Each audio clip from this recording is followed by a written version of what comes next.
Hello YouTube, my name is Myles Anderson. I'm a professional joke explainer, and today I'm explaining the jokes of Lauren Chen, one of the best comedians working today.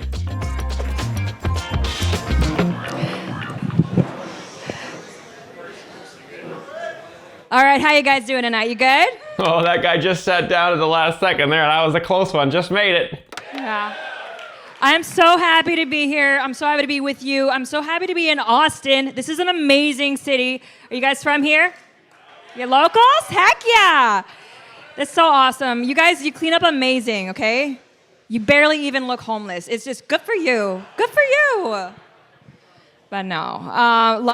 Good way to compliment the crowd off the top. Very good so far. Just sort of a little bit of housekeeping. So first joke is happening soon. I do love Austin. Last time I was here, actually, funny story, I saw a homeless guy walking what I thought was a small dog on a leash. Turns out, no, giant rat. So it's one of those fun Austin stories that I have. Love that, love nature. This morning, was eating on a patio. Okay, that was a story. But she prefaced it by saying, this is a funny story. So I know that that's funny because she did tell me that it is funny before she said it. That's a very smart thing to do as a comedian, is just to remind people that the thing you are about to say is quite funny. So great stuff so far, very funny. With my toddler throughout our meal, had 3 different homeless people come yell at us, which is like basically the Austin version of dinner and a movie. It's, you know, entertainment as you eat. It's good stuff. But no, it is really sad seeing all these homeless people, and my heart goes out to them. And I honestly think that being homeless, that's got to be one of the worst situations that a person could be in, frankly. That's true. Great observation. Being homeless is a bad situation. The only thing worse, of course, would be, I guess, homeless inside a volcano, maybe. At the same time, though, not popular to say this, as bad as it is, I'm sure, to be a homeless person, also not great to be around homeless people, right? Now, am I saying we are the victims here? No. But it's not nothing, right? It's not nothing. Like, I don't want to be the person who can't afford dinner. Obviously not. But I also don't want to be the person who gets mugged to pay for dinner, and I feel like that's fair. I feel like that's fair. But no, I just, the problem, I think, is that over the past few years... Very, very funny joke there about homeless people. And she's saying the joke is that it is hard to be homeless, but it is also hard to be around homeless people, which is also a funny observation as well. I guess, you know, homeless people, if you're watching this, you know, just stop being homeless. Get yourself a place to live. People have decided that the worst thing you could do is be offensive, is to be insensitive. And if you don't think this is a problem, we have American cities now where people are so afraid of even being perceived as being offensive that they would literally rather live with human feces on the street than tell a homeless person to take a hide and crap in the woods. Like, that is the level that we have reached, which is insane, and it's insane. I'm not sure if she said take a hike and crap in the woods there, which would be funny, or if she said take a hiding crap in the woods, which is, I think, even funnier, because taking a hiding crap is kind of a funny image to imagine, trying to poo and hide at the same time, which is, as we all know, very impossible, because I know when I poo, I yell almost the whole time because it just hurts so much. Haven't seen that here yet in Austin, thankfully, but it's real. It's real. The feces in the street, it's not just a meme. It's actually happening. I don't know if you guys have been to Seattle, but it's actually a thing there. When I was in Seattle, I was there maybe 2 hours tops before I ended up seeing feces. Like, to give you context, I saw feces in Seattle before I saw Starbucks in Seattle. Like, that's how big of a problem it is. Tiny mix-up with the joke line there, but she's got great rhythm, and the crowd went absolutely nuts. So she managed to save that joke. You know, sometimes comedians can mess up words. Even the best comedians do that, but she saved it by not being flustered and just going right right into the great joke about being mad about homeless people existing around her. No, it's and it's funny because I've spoken to people who live in big cities about stuff like this because I suppose I'm a rube. I think that warrants some conversation. And the thing is, I feel like a lot of people who live in cities, they have a toxic relationship with these cities.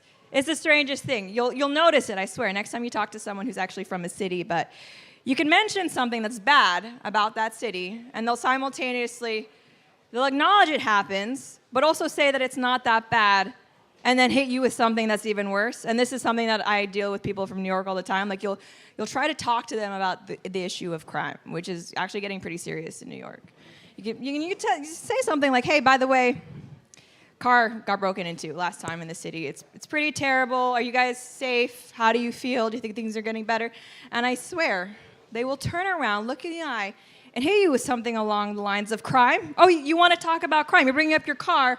Last week, my entire family was kidnapped. They shot their dog. They pulled out their fingernails, kidnapped my grandmother, then committed identity theft on her specifically. You're talking about your car. You shut your whore mouth, and you're like, okay, you're right. I'm sorry. New York is terrible or great. I don't even know what they're trying to argue there, but it's pretty crazy.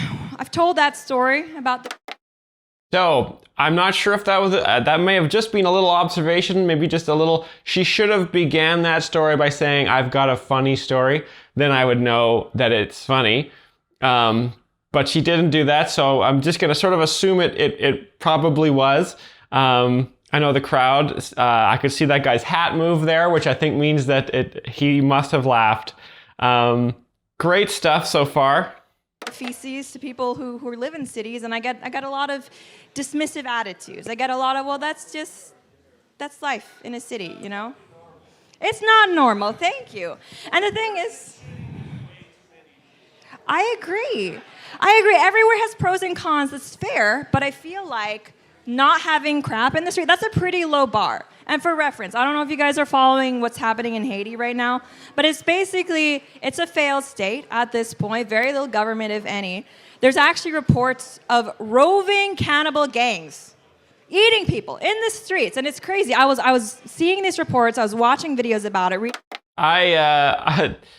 That's kind of, I'm not sure, and maybe that's just kind of an exaggeration joke, because I do subscribe to cannibalreports.com just to see if there's any cannibals around me or my town, and I haven't seen these reports at all, but so she might be doing a bit of an exaggeration.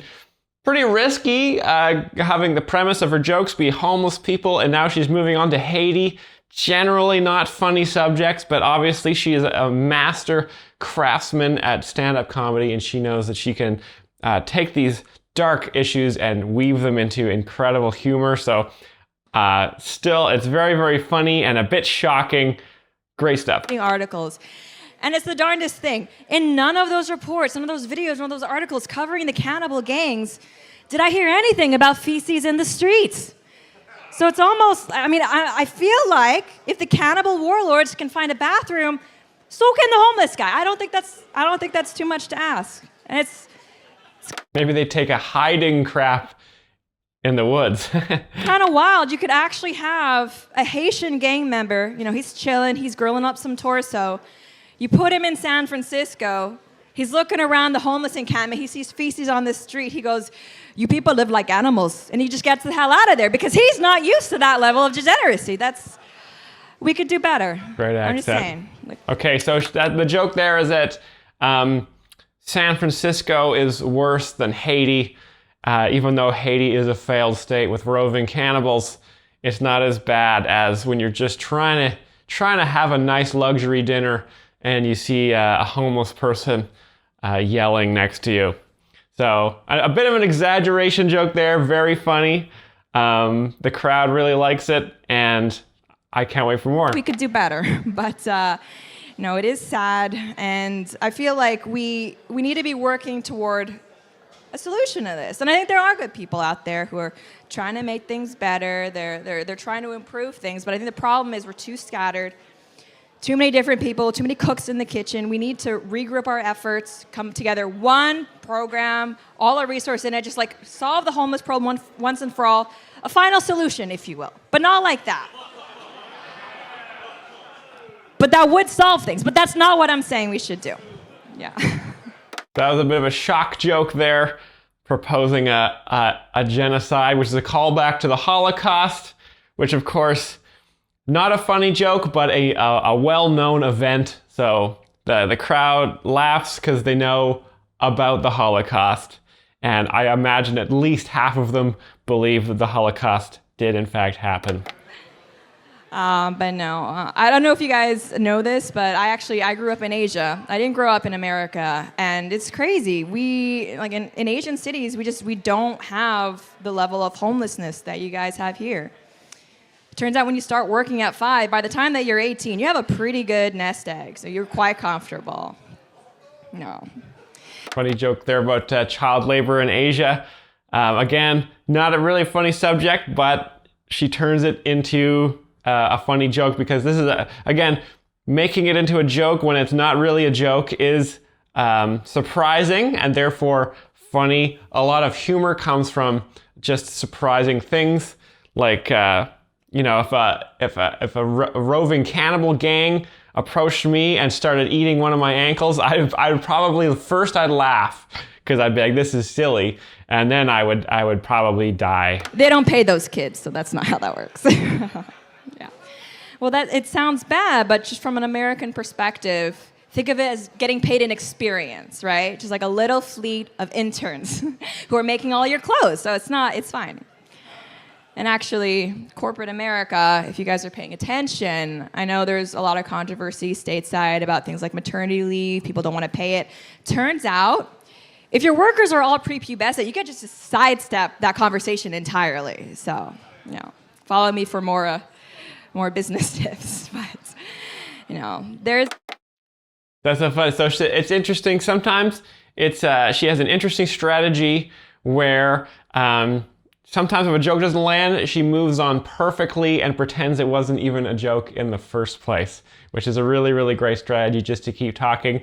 I know back when I was a comedian 30 years ago, I used to do that all the time. I'd tell a joke, and if nobody laughed, I would just keep talking like this and just move on and just talk about something else and just pretend that the joke never even happened, and we're on to the next story. And as long as you keep talking, it fills the silence, and everybody has a good night. There's a lot of things in America that we don't have in Asia. One of them things really different, probably the most noticeable, is the amount of diversity that you have in America compared to Asia. I know there are probably people out there thinking, like, what are you saying? Asia's super diverse, it's full of Asians. Well, despite what marketing agencies may think, diverse doesn't just mean no white people. Actually, it means diversity. And America has a lot of diversity for better or worse. Like, the first time I actually lived in America, it was when I was going to college, and that's when I realized how much of a melting pot it actually is here. And I was surrounded by people, different races, who didn't look like me, and it's for better or worse, because simultaneously, I ended up experiencing something that I never would, and it kind of shocked me that I experienced racism firsthand. Turns out I'm not a fan of Mexicans, which was, news to me, but no. So that's a subversion of your expectations. You thought that someone was going to be racist to her, but she was racist to someone else, which is a bait and switch joke. Very clever, great stuff. I love it. That joke actually used to be about Jewish people, but then I realized I like using banks, so we just leave it. Oh, and then she adds a tag on the end. Oh, that is a great callback joke. That Jewish people controlling banks joke is a classic callback to a joke that started a couple thousand years ago. And that joke, the Jewish people run the world, kind of goes in cycles. Throughout history, people start making that joke, and then the joke goes a little too far, and a lot of Jewish people die, and it's not really funny anymore. But then people forget, and they start doing that joke again, and then, so we're kind of in that upswing now. So great stuff. No, it's just, I'm sorry, Mexicans. It's just, you're a little you're lower risk. You're lower risk. Like, what are you gonna do? Leave? Oh no, don't self-deport. Stop. Come back. But no, the racial politics in the U.S., that's something that I haven't gotten quite used to. What really I think is so strange is the fact that when we're talking about race in the U.S., there's this tendency to group people into one of two categories, white and non-white. You know, the two races, which is like, I don't know. I don't think that really works. I mean, the idea that me, as an Asian woman, or half Asian, that I would have more in common with a black man just because we're both not white, that doesn't really make sense, right? I mean, if we look at the black experience, let's break it down. Way that your race affects your life, probably going to be more likely to be fatherlessness, right? More likely to be in poverty, more likely to live in a high crime area. Maybe commit some of that crime yourself, but that's different. Versus me, as an Asian woman, probably the way that my race most affects my day-to-day is I got a lot of guys with anime profiles asking for pics, like feet pics. I mean, it's a problem, but it's a very different problem. Also, if I were to ever open a massage parlor, exponentially higher likelihood of it being mistaken for a brothel. Again, real problem, just they're very different problems. And Great stereotype jokes there. Love to see it. Everybody knows and loves well-known stereotypes. Asian ladies, massage parlor is a den of prostitution, and black men are criminals and also will live in high crime areas as well. Great, not necessarily entirely. So the joke there is that people know of these stereotypes.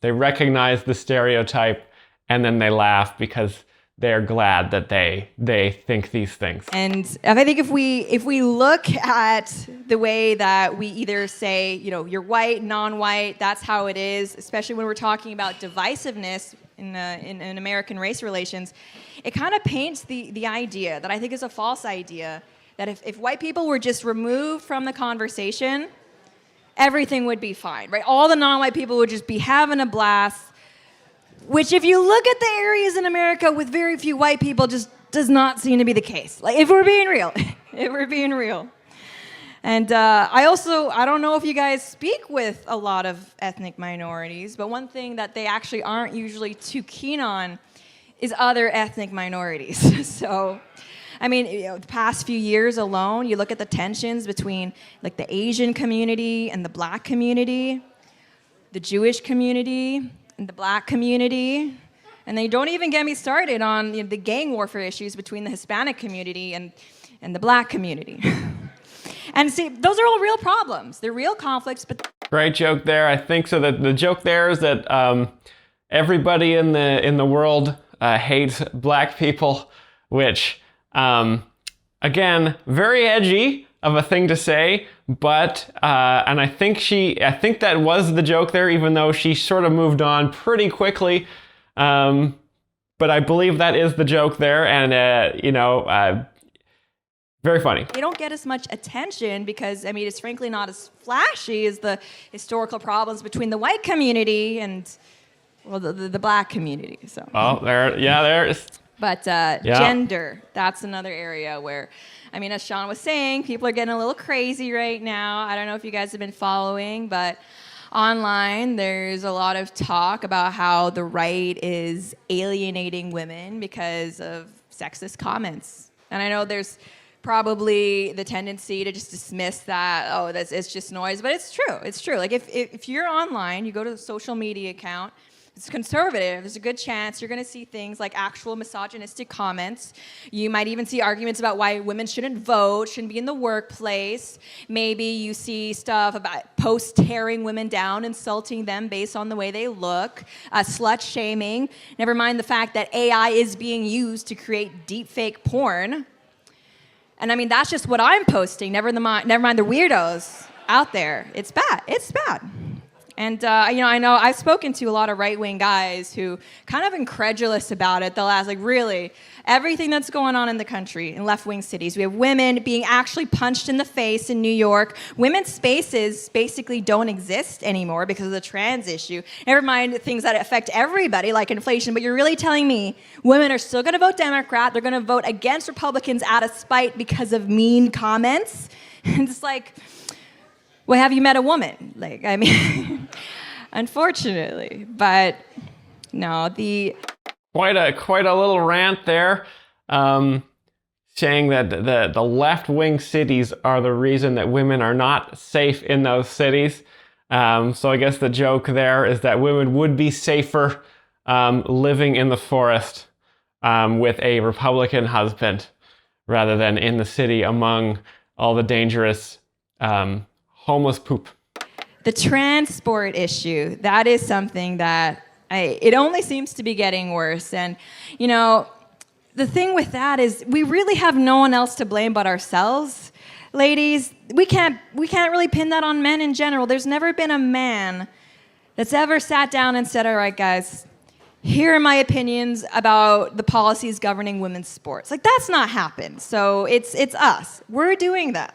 And again, the problem is that we're too afraid of being offensive. The first time man ever showed up in a skirt asking to play on a sports team, we should have told them to GTFO, but we didn't because we didn't want to be bad feminists. But I mean, tough love for us ladies. I'm going to give us some advice, some words of wisdom that I usually reserve for single moms, is that we could have said no. Okay? We could have said no, but we didn't. And so we made our bed and we got a lie in it. Actually, there's a lot of people who say that men and women's sports are going to be the death of women's sports. I disagree. I actually think if enough males start competing, people will start watching. So that'll be actually fun. But an example of that, I don't know if you guys watch female basketball. No, but Caitlin Clark. So she's someone who's been making the news a lot. Yeah, I don't watch basketball played by women because, again, we don't need to go over this. No one does. But she was someone who I was seeing in the news a lot for months and months, and I just kind of automatically assumed that she was trans. And it's not good. No, but it's not because she looks like a man or anything like that. She's a beautiful giantess. But the thing is, 9 times out of 10, if we're actually talking about a female athlete, period, let alone how good they are at their sport, it's because they're a dude. It's because they're a dude. So I get good job, Caitlin Clark, I guess, disproving the stereotype that female athletes can't be good. But no, it's not a good long-term plan for us. And actually, good. And so she's very good at not pausing for the crowd there. She knows to just keep talking. Great joke there about women's sports. Nobody watching it, and I guess that if men transition to women, they will have more people watching because she considers those people still to be men, which of course is an offensive opinion, which is shocking, which is therefore funny. So that's the joke there.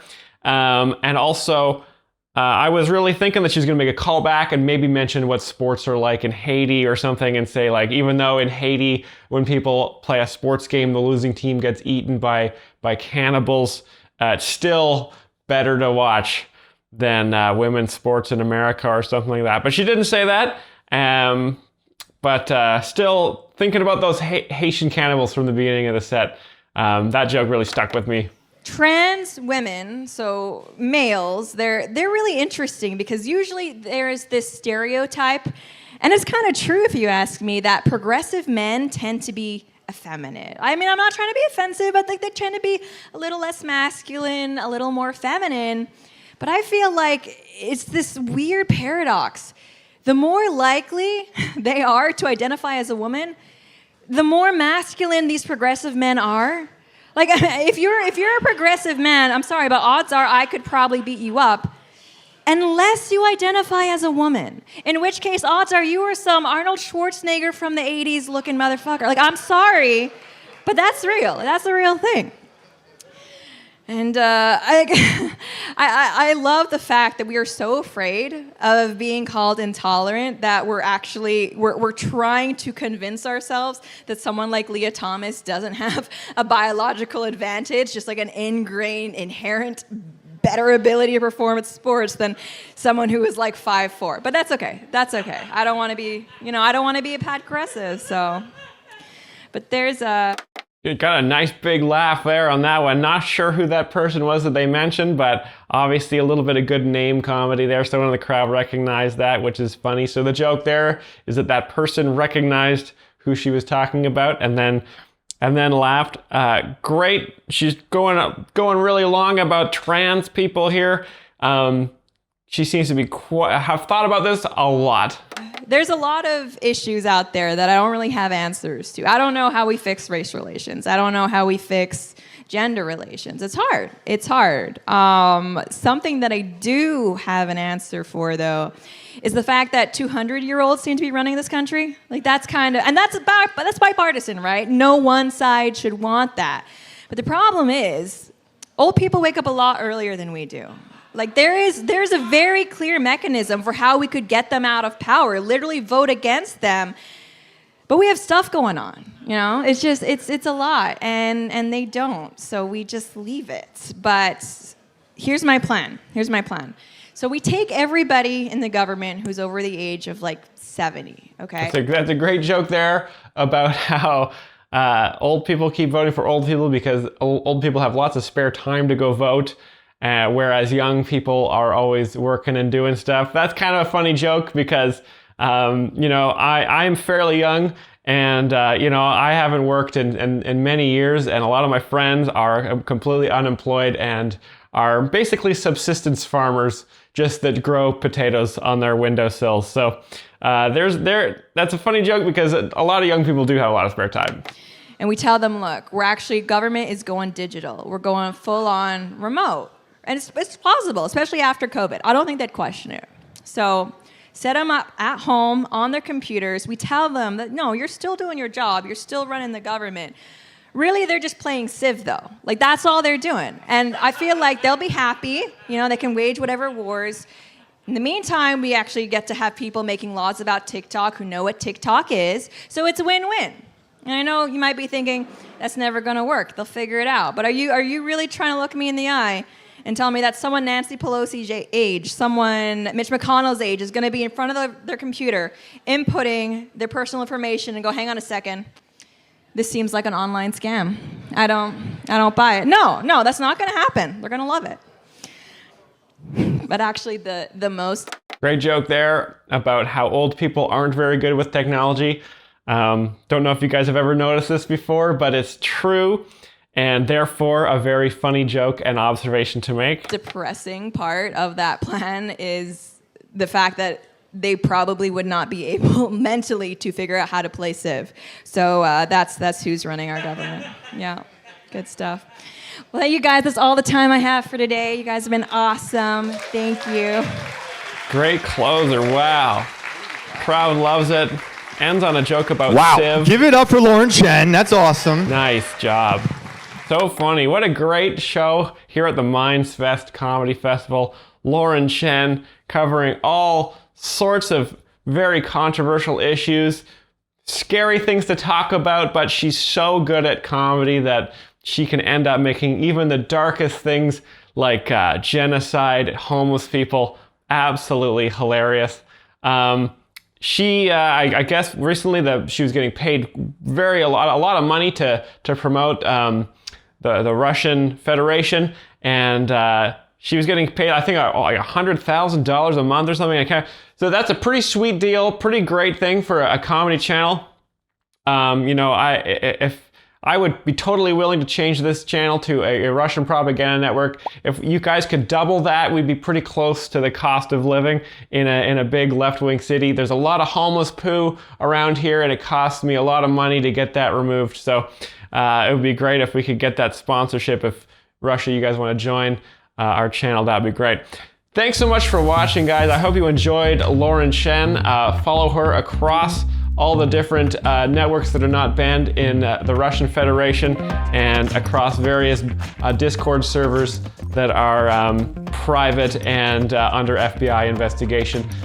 Thanks so much for watching, guys. We're gonna have more episodes just like this in the future. If you like this episode, please like and subscribe. Join our Discord, come hang out and talk about, I guess, the big Haitian cannibal problem. We're gonna be, I guess, talking about that pretty soon. And yeah, thanks for watching. We'll see you again soon.